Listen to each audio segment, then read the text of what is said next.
Good evening, everybody. Welcome to Top Deck Heroes Season 6-ish? 7, maybe? Episode 1.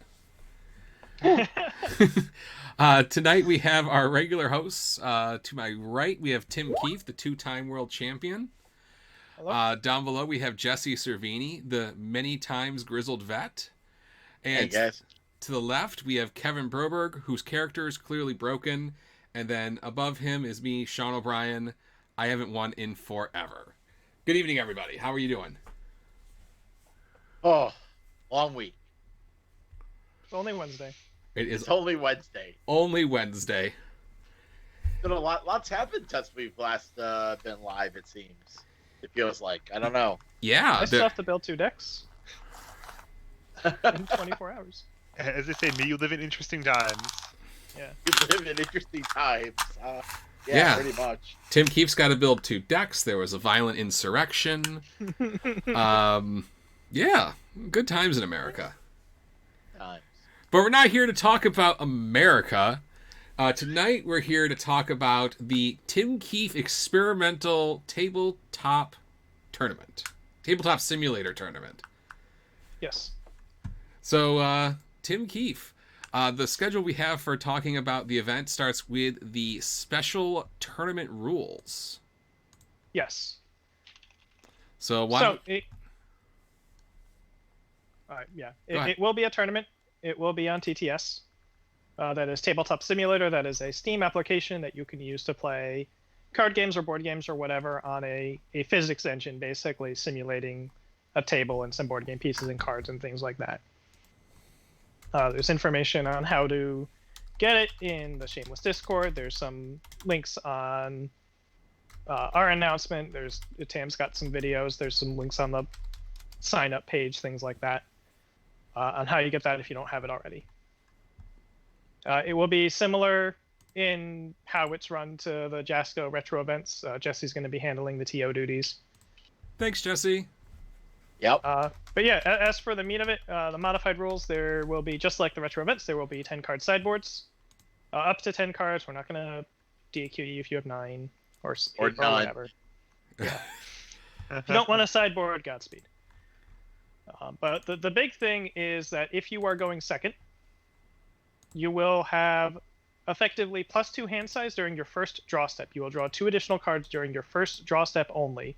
You will be a 6 hand size when you get your opening hand. You will be a 6 hand size when you mulligan. You will be a 6 hand size during your opponent's first turn and during your review step.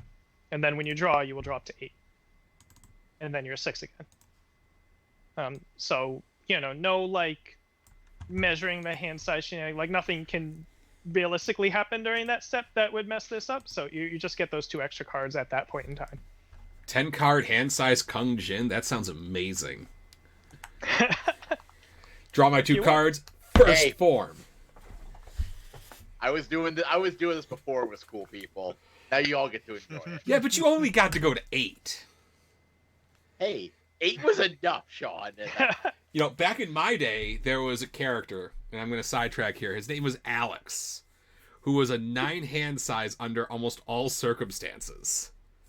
Unless you were playing against a 7-hander, then you were 10. Yeah. But yeah, I mean, what if you were playing against an 8? Then you were an anyway, 11. Anyway. And you drew all 4 of your absurd strengths turn 1. Every game. Go ahead, Tim Keefe. Yeah, so the idea here is that there appears to be, in modern times anyway, a substantive advantage to going first. Sorry. As every time we've measured in the standard format, which is like we've done this for 3 or 4 events or sample sizes of, some 2 or 3 digit number of games. It's come between the low 60s and low 70s in terms of how many games player 1 wins. 62%, 63, 65, 72, 66, stuff like that. That's not, it's not as good as if they were measuring at Worlds or something, but it's what we've got. And most people, it's bias confirmation for most people. I remember having a discussion with Garrett and a few other people at Worlds about how big do you think the first player advantage really is? And pretty much everyone said they think it's like 60, 65, 70. And when we measure it, it comes out around there. So, the hypothesis is that we should be looking for ways to mitigate it, and rather than doing the back and forth of trying to convince Jasco to take this up on their own, we're just gonna have our own tournament and With try blackjack. an alternative that With blackjack. no blackjack. On the moon. The idea is to maybe make it feel like less of an RNG fiesta. But yeah, so we don't know exactly how much of an impact seeing 2 extra cards will have. The operating theory is that part of the disadvantage of going second is that on your first turn, you kind of just have to build your foundations. For the most part, 3, 4 if you can. Usually people will build 4 if they can.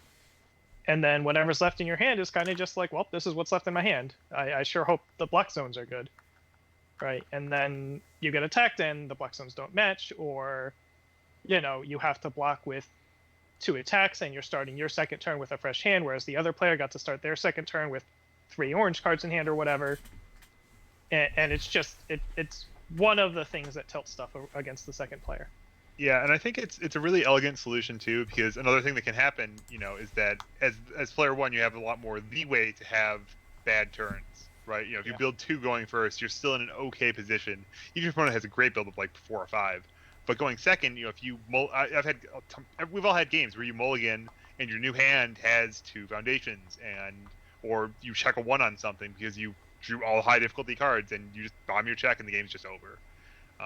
And the extra 2 cards means you have a lot more looks to find spam, to find cards like Revoke or Over the Top that help you just kind of pad out what you're going to build out, and just try to swing the balance a little bit. Because if you take away the tail end probabilities, unlike the events that are really catastrophic, away from one player but not the other, then that just helps move the that's needle. like 3 of that percent right there or whatever. Right? Yep.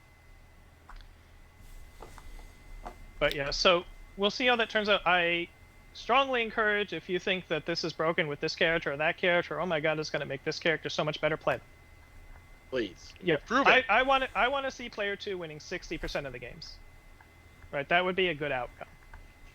That would mean that we know that this mechanism is something that can move the needle, and we can say like, okay, 2's too many. Great, let's do 1. Right, 1's presumably not going to be too many, depending on the results. Or, it could be that it hardly matters at all, and just like being the first one to build is just too much more important, right? And we end up at, hopefully not still 65%, but maybe it's still like 57, 58 or something, and say like, well, this is an improvement at least, let's try to push for it or whatever. Yeah, and if you think either there isn't a player 1 advantage, or if you think that, this isn't going far enough, I mean, pick a deck that's going to come in just guns blazing and say, listen, I'm really good going first. It doesn't matter that you're going to have 2 more cards. I think whatever data we're going to get on this is valuable, and I think whatever happens, ultimately it's still not going to be the hugest sample size in the universe, right? We can't say, oh, ironclad facts, right? So I know in Retro recently we had a pretty much a null result where the actual balance was right about 50%, and we have, I mean immediately we had stories and explanations for why that was the case. But just the way data works is you just need more data. Yep. Yeah. Now, speaking of data, did you mention, Tim Keefe, the reporting requirements for matches? Next thing. Yeah, so in the name of collecting this data, because that is the point of all this, because that's why I'm putting up a $400 kit, when you report your round results, it will not be a valid match report. It will not count. You will not have reported your match. We will ping you to report your match properly. You must report how many games were won by the person who was going first in that particular game. We do not care who won the die roll. That means nothing. That tells us nothing. We have no earthly clue who went first in each game. Right? So we want to know if you went first in game 1 and you won, and then you went first in game 2, or you went second in game 2 rather. So if you went first in 1 and then you went second in 1, I don't want to hear I won the die roll and player 1 was 2-0. right? The player who went first had a total record of 1-1, right? The first player won the first game and the second player won the second game. And they were both you, but you were going first one game and you were going second the other game. If the first player loses game 1 and then they get to go first again and they win game 2, and then the other player is going first, and that player wins game 3. So they win the match 2-1, and player 1 won 2 out of the 3 games. They were 2 different players adding up to that result. Yeah, But just, it's gonna be my whole thing of being the TO for this tournament, and I'm gonna be on top of that all through the day. So when I start seeing reports come in, I'll be like, "Hey, fix it, just edit," and like it'll be a simple click and edit, guys. Don't have to type it again.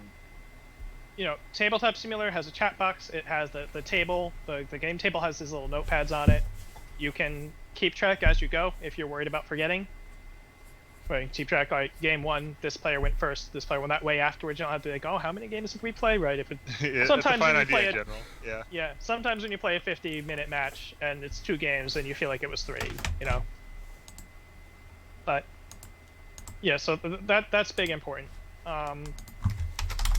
Since we're sort of doing an independent thing and having our own rules, we're also going to have some other experiments. Again, also like Retro, and because this is going to be streamed, we're going to do some deck previews of top 8.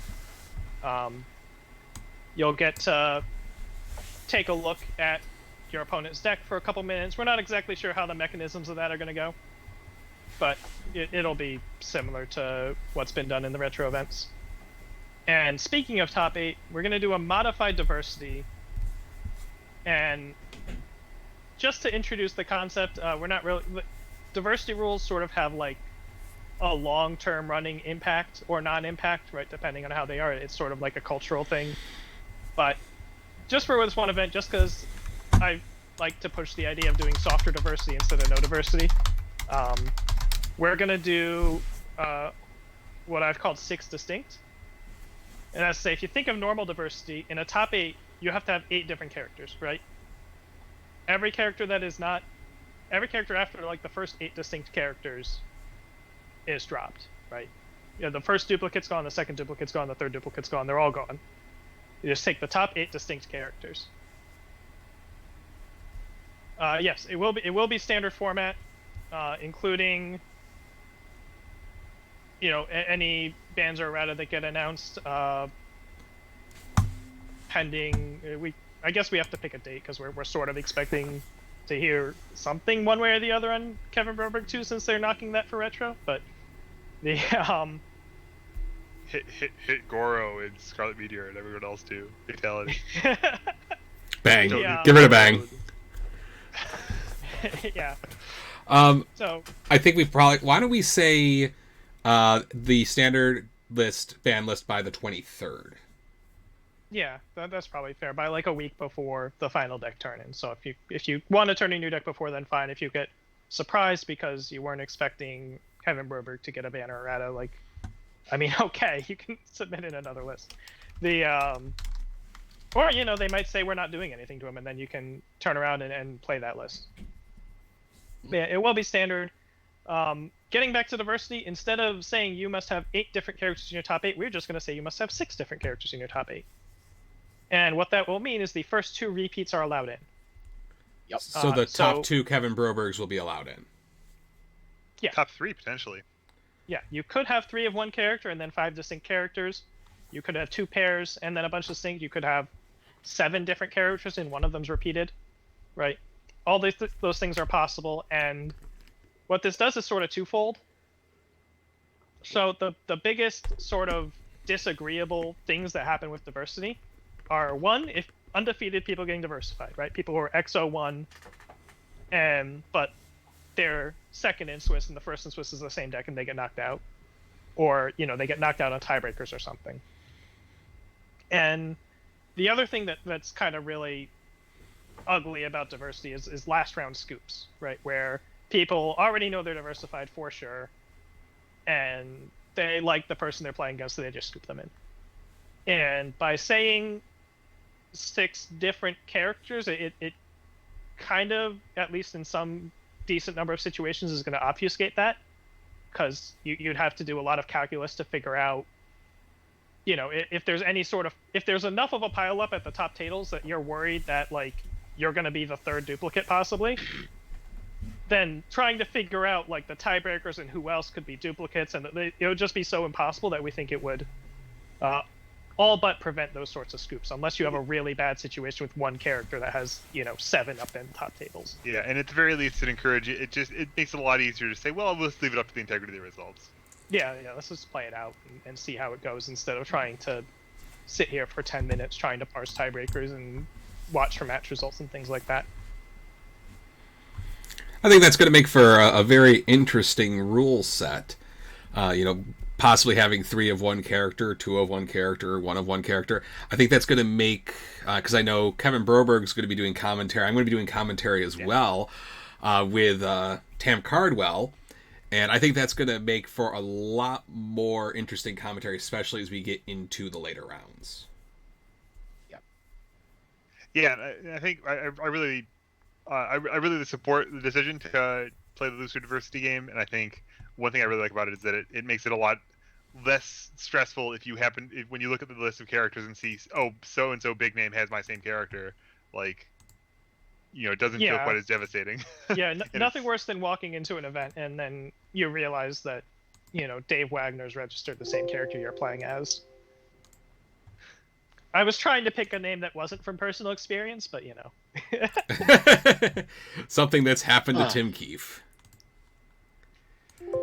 Yeah, it's especially brutal when it's kind of off the beaten path kind of character who you have also staked a claim on by perhaps winning a tournament with recently.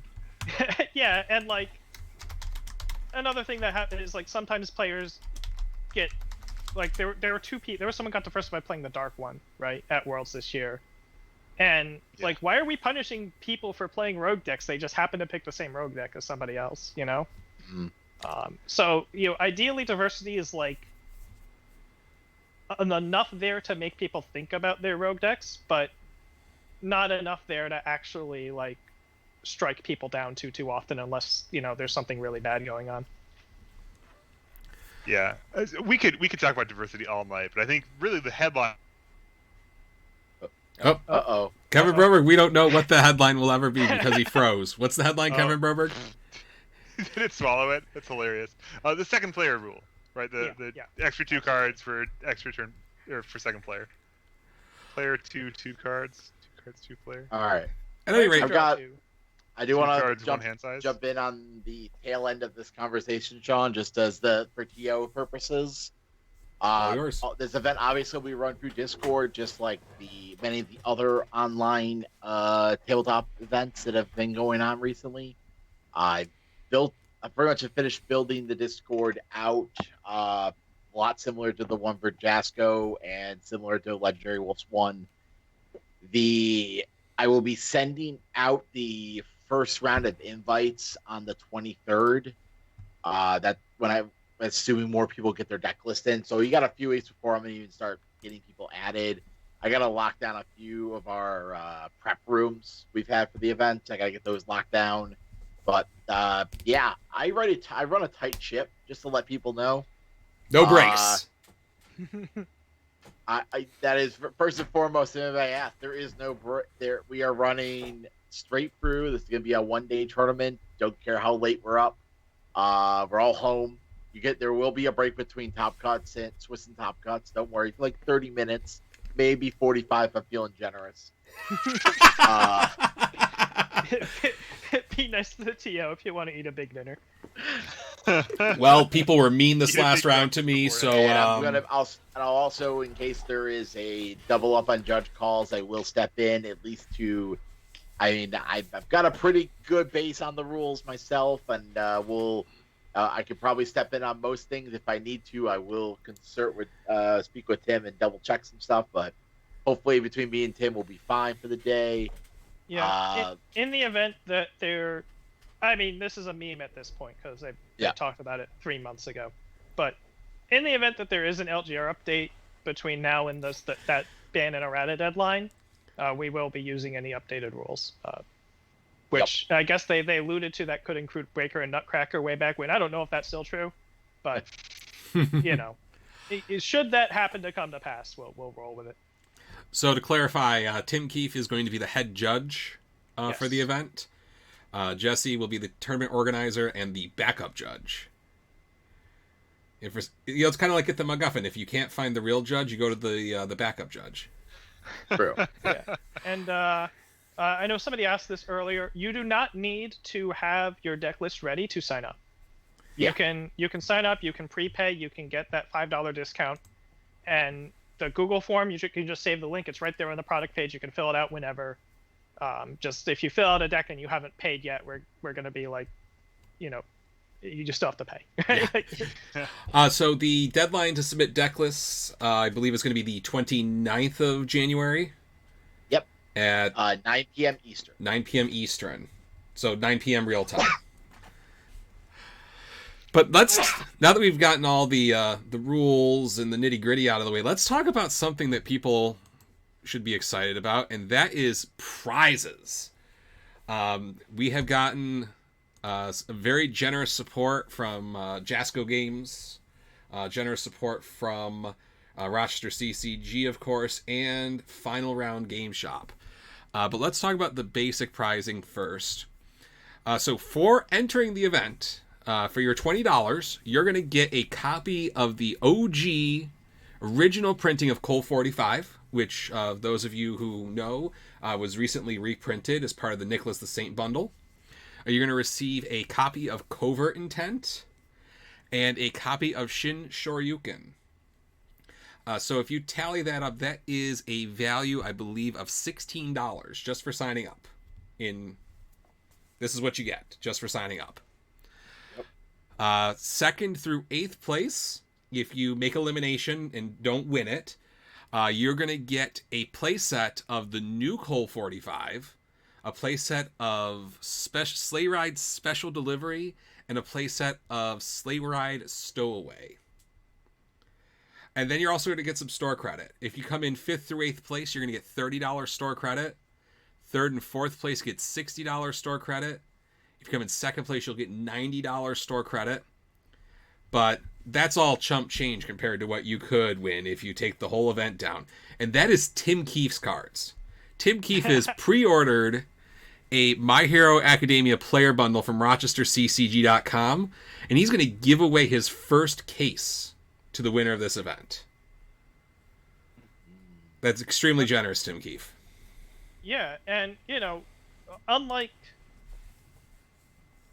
just about any other event except for the one Worlds where they had the Street Fighter and maybe a couple other events, this is a set that will not have been in players' hands yet, right? Like, the one thing about a lot of product prizes is that the people that are playing in events, a lot of times they kind of already have what they need, and it's just kind of trade bait and stuff.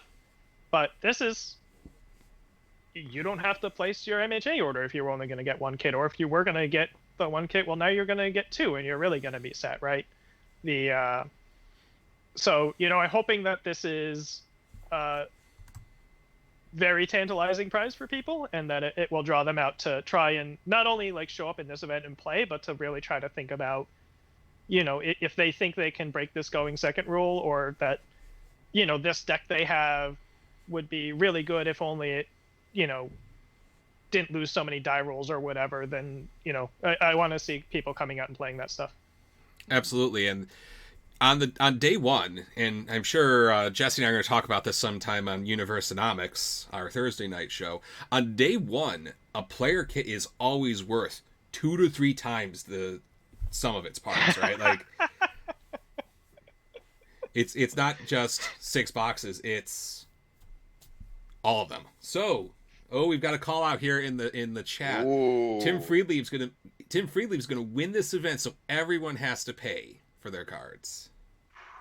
We have the Grinch in chat demanding that stating as a fact that he will steal Christmas. I love it. Alrighty, so now, because we're so super generous and we want people to play all of their rounds, those aren't all the prizes we're going to be giving away, right?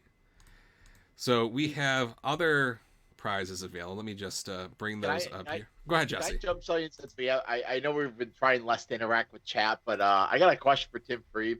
Are this because this came to me and I didn't know how to answer it. When are the holiday promos considered legal?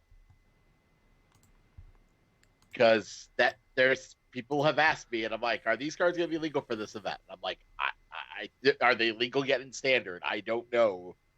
I know that they are just being shipped as of now, I guess. So, Tim, if you can give me an idea on that by Friday, that'd be great. Yeah, maybe we'll get an announcement about those when we get Oh, next Monday. Next Monday.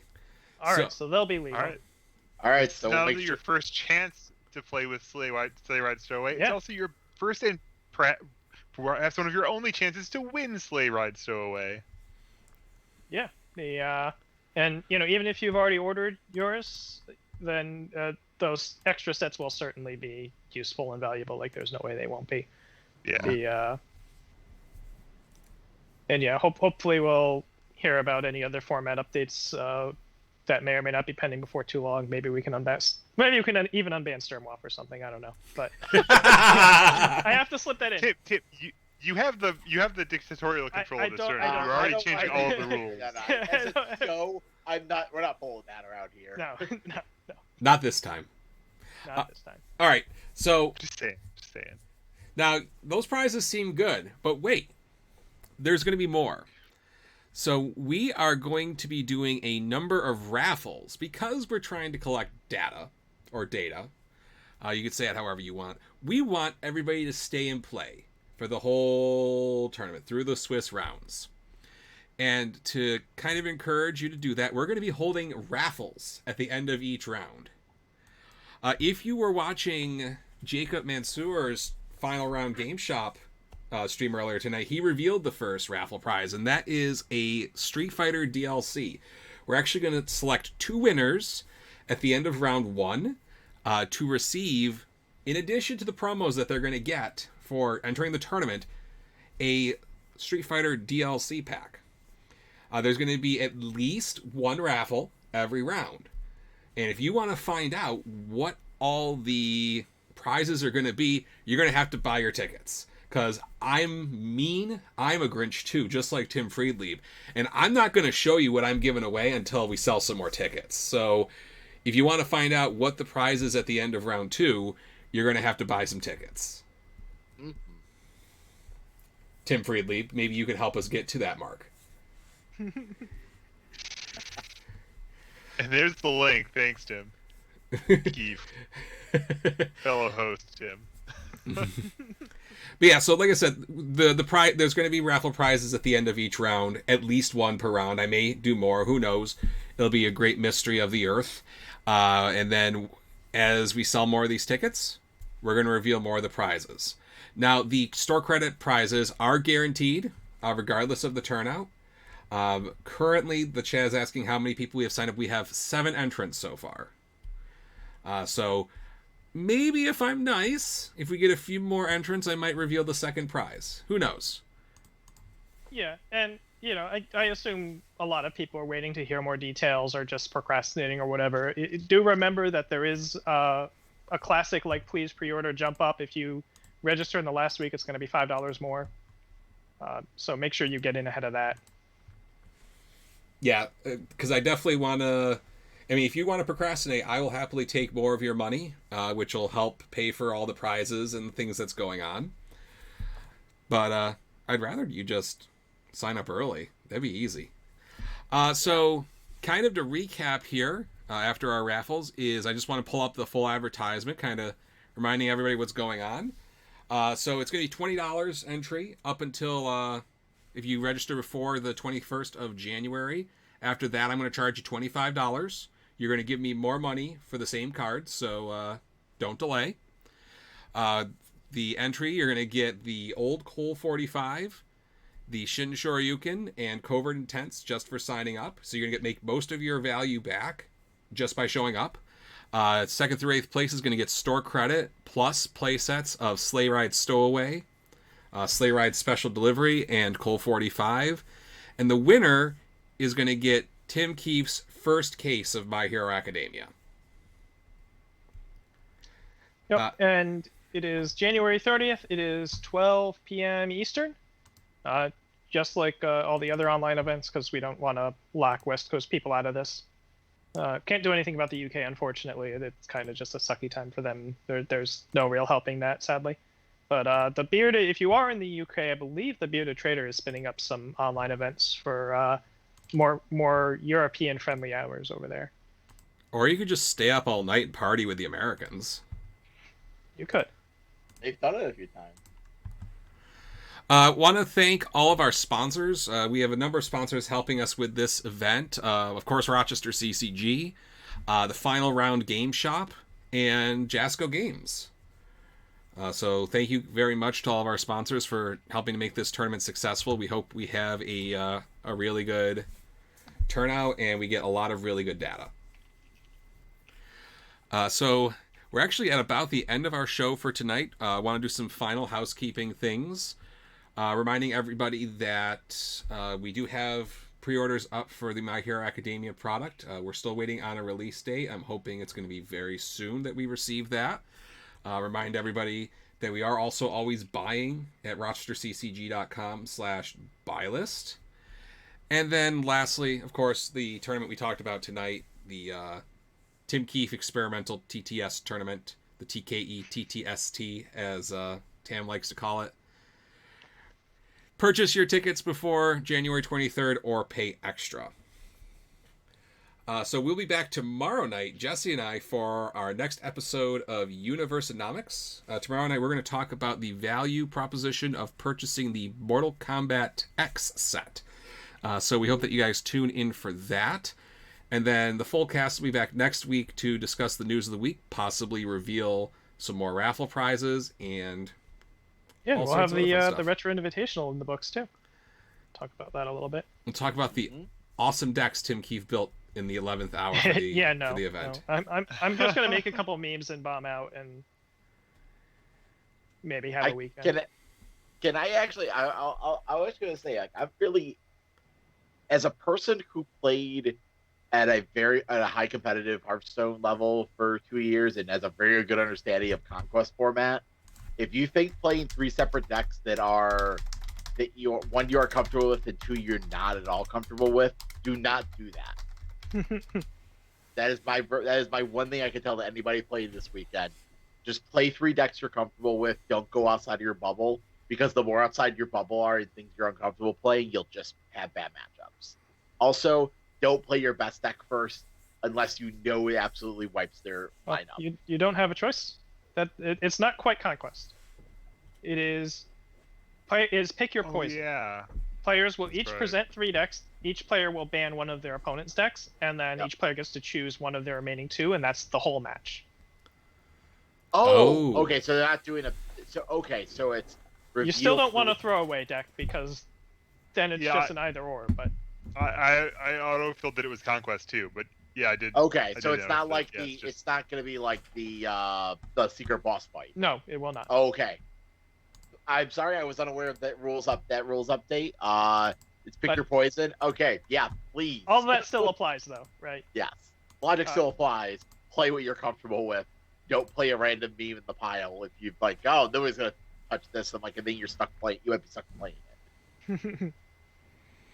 Alrighty, I think that is it for the night. Thank you everybody for watching. Thank you to our hosts who come on every week, and we'll see you again tomorrow night on Rochester CCG's Twitch channel for episode 2 of Universonomics with Sean and Jesse. Thanks everybody. All right. Good night. All right, Good night. Good night.